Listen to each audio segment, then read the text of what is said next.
So one of the things that led to this workshop for me is very specific moments of growth, and I don't mean more money in my bank account, though that was, I guess, a side effect, but mental, emotional growth that I really got to witness as a result of running Robin's Cafe. And I've told a couple of you this story, but I was running a small conference, so an event for about 150 people at ODC, which is a nonprofit dance studio that's about 50 years old in the Mission in San Francisco. And there was a little corner store, like a New York style corner store, called Melange Market on site. And I was running this event for 150 people and I wanted coffee and tea for those people, so I went to the manager of Melange Market and said, hey, we have an extra 150 people here for 2 days. It's about 5 weeks from now. What can you do? And she said, actually, we're closing down in a week and a half. I guess there's new owners, they're taking on in 3 months, but no, it's gonna be closed. So that was a bummer, because one of the reasons that I had decided to rent that theater for my event was that there was a coffee shop, sort of more like a little tiny Whole Foods on site. But it's okay, I guess you win some, you lose some. But I happened to send an email to the executive director of ODC. Heard nothing back, didn't think much more of it, was looking into getting a taco truck outside for lunch for my people. And then 3 weeks before the start of my conference, got an email not directly responding to me, but introducing me from the executive director of ODC to a guy named Matt, who turned out to be a multiple-time restaurateur who owned Melange Market. And the email said something like, it was 2 lines. It said, hey, Matt, Robin's interested in starting up the cafe on site. 3 minutes later, I got an email from Matt saying, great, let's meet Sunday at 2. Right? No context, no nice to meet you, no nothing.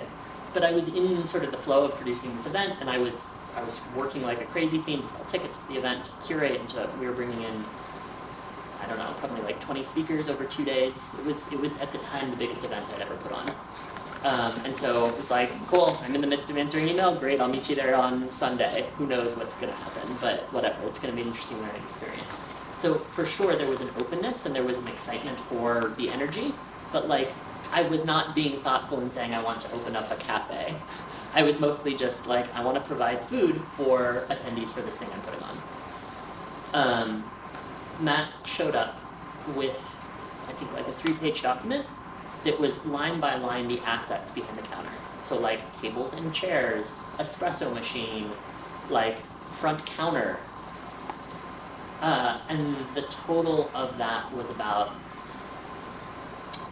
$65,000 or $70,000, which for me was a little jaw-dropping, right? I'd never priced out restaurant equipment. I had no idea. I was coming in just to meet a fellow who I was told I should meet. And he handed me the list and said, take a look around, highlight anything that you want. I'll take away the rest.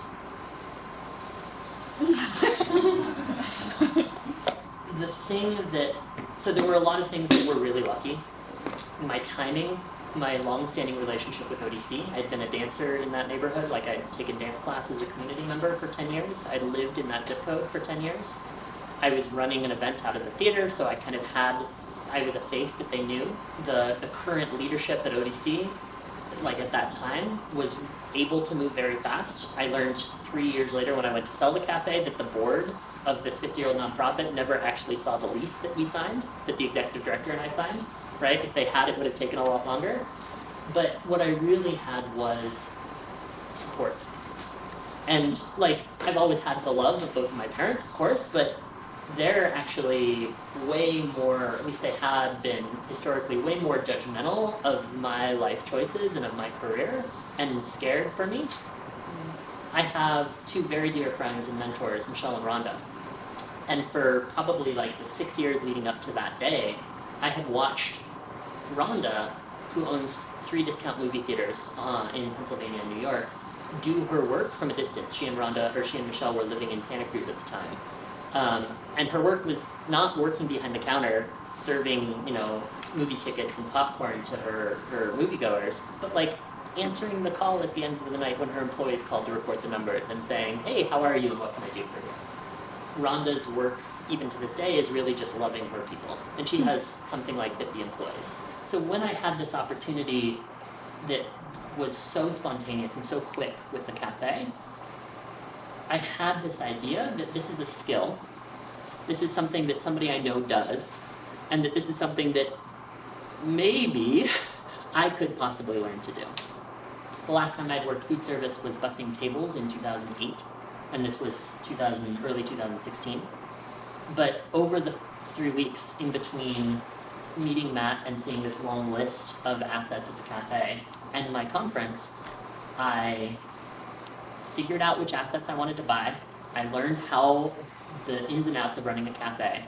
I wrote a lease with ODC, signed it, and I raised $40,000 from family and friends. Just literally calling every single person on my phone, like literally calling and saying, I don't know what to do, do you have advice? Not, will you give me money, but like, I see an incredible opportunity here.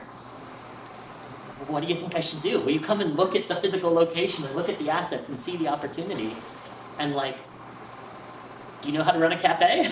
I was really fortunate to have Rhonda's guidance around employees.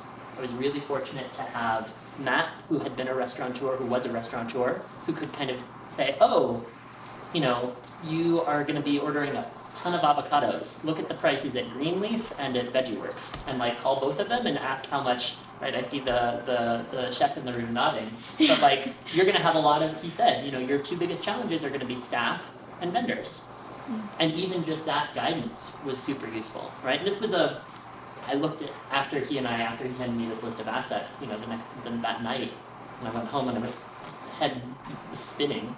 I looked him up, and he had owned AQ, which is like a world famous restaurant that was in San Francisco. He owns, I think, 2 restaurants that are in Napa.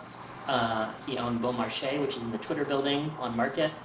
And Melange Market was this kind of like side little project that he ran.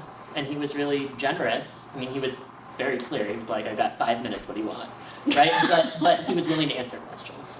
And that's actually been my experience across the board, is that when we come to the table humbly, lovingly, and not with a like, gimme, gimme, gimme, gimme, gimme, but like, I don't know how to do this. Do you know how to do this? Do you have time to help me figure out how to do this? People are so receptive, and people want to help because people who know us and love us want us to succeed in whatever that means. So a couple of just fun data points. I raised $40,000. I ran the cafe for 2.5 years, and I sold it for $140,000. Able to pay all of my people off in full. Obviously, I'd been paying them over time, but then when I sold it, I paid them the rest of the amount fully off, and came away with, for me, what feels like really satisfying lessons learned and a certain amount of money in the bank. The biggest piece of that, though, is all of a sudden money means something a little bit differently. When I started, the idea of $10,000 in the bank was like kind of intimidating.